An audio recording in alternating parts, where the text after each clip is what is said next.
नमस्कार, आप देख रहे हैं जनतंत्र प्राइम भारत और मैं हूं आपके साथ ज्योति कनौजिया। आइए नजर डालते हैं खबर की। गिरफ्तार किया सर, क्या है पूरा मामला बताइए। बीती दिनांक 9 नवंबर की रात 9:30 बजे चिनाट बाजार में बीच बाजार में एक महिला से सोने की चेन छीन करके कुछ लुटेरे भागे थे। इस संबंध में उस परिवार की तहरीर के आधार पर 10 तारीख को लूट का मुकदमा पंजीकृत हुआ था।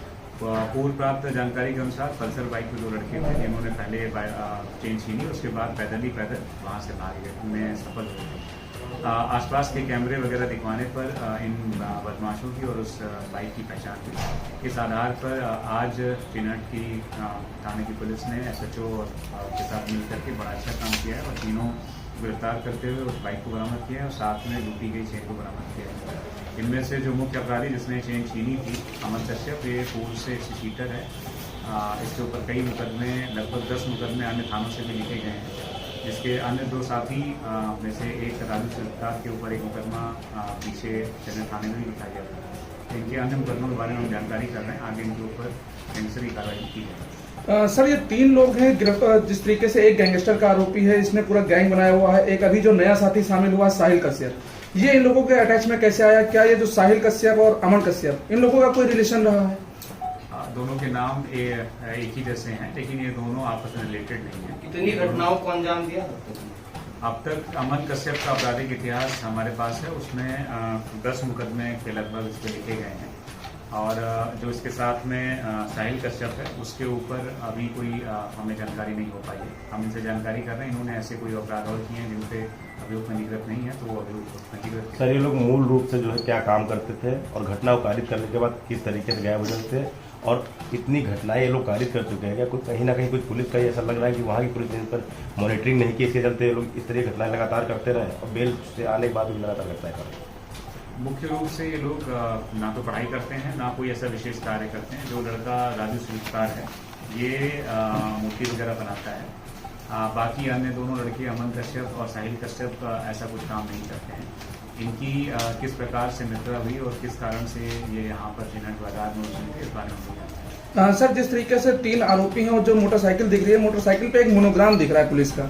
ये मोनोग्राम पुलिस का जो लगा करके पूरी तरीके से लगातार क्षेत्र में रहते थे, तो उसका इस्तेमाल किस तरीके से कर रहे थे? इस बारे में हम लोग जानकारी कर रहे हैं कि किस प्रकार से इनके बाइक पे क्या चीज़ें हैं और क्यों उन्होंने लगाई थी। और आगे भी हम लोगों ने अपने क्षेत्र में सभी लोगों को बताया है कि अगर किसी ने इस प्रकार कुछ भी अपने गाड़ी पे लिख रखा है जिसकी वजह से लोगों के दिमाग में भ्रम हो, तो उस चीज़ के हम कार्रवाई करें और उन वाहन चालकों के ऊपर हम लोग चालान करें। सर, घटनाओं को कारित करने के बाद में जो पैसा मिलता था, उस पैसे को किस तरीके से खर्च करते थे, कहाँ करते थे?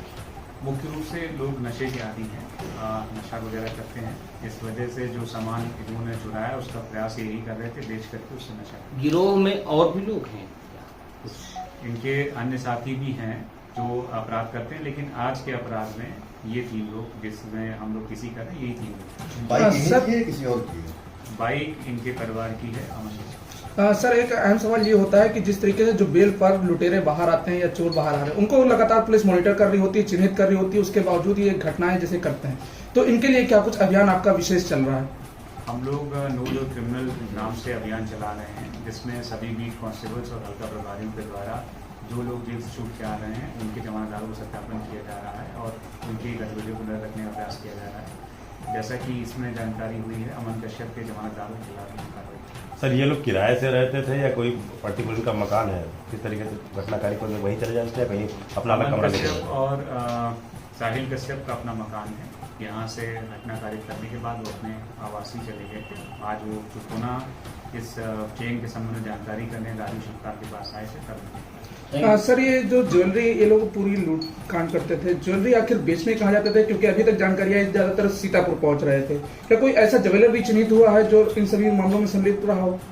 जो आज की जो घटना है, जो 9 तारीख को हुई थी, इसकी चेन राजू सरकार के पास ही थी, उसी के पास से बरामद हुई है। जरूर इसको बेचने का प्रयास कर रहे थे, लेकिन क्योंकि दिवाली का मौसम था, इसलिए कोई भी सोनार इस तरह की चीजें खरीदने के लिए तैयार है। Thank you. Thank you.